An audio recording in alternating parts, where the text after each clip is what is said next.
भारतीय रेलवे खानपान लाइसेंसीज welfare association लाइसेंसीज के वेलफेयर के लिए काम करने वाली संस्था है और मार्च 2020 में जब ये कोविड शुरू हुआ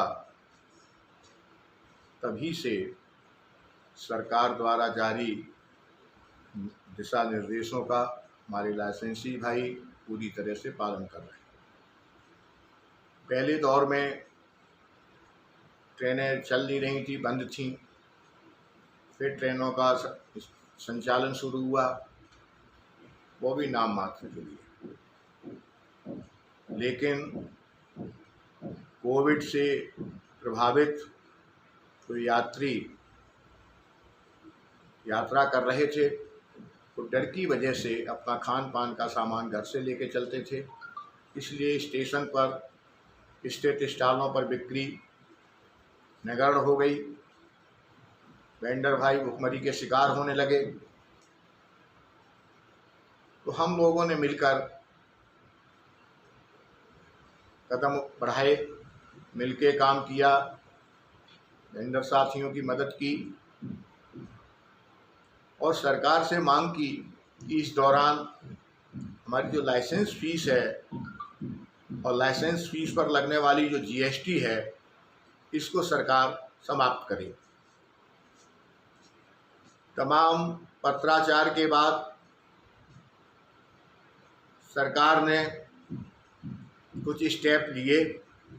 लेकिन लाइसेंस फीस माफ़ी के लिए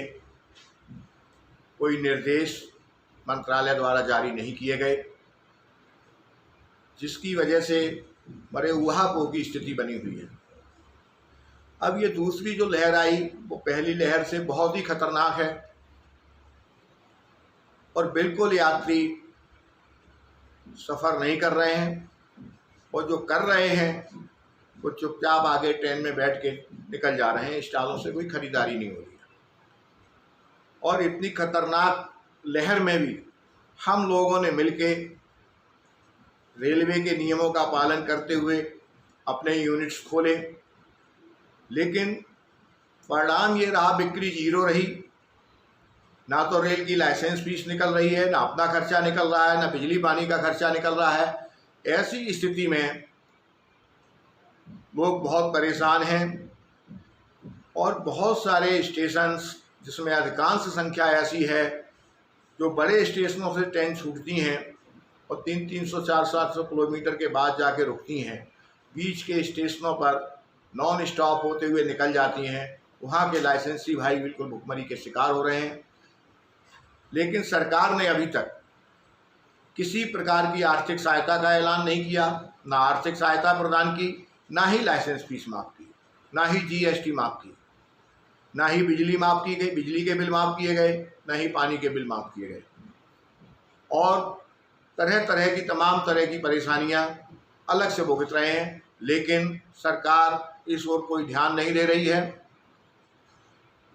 मैं रविंद्र गुप्ता एसोसिएशन का अध्यक्ष होने के नाते समय समय पर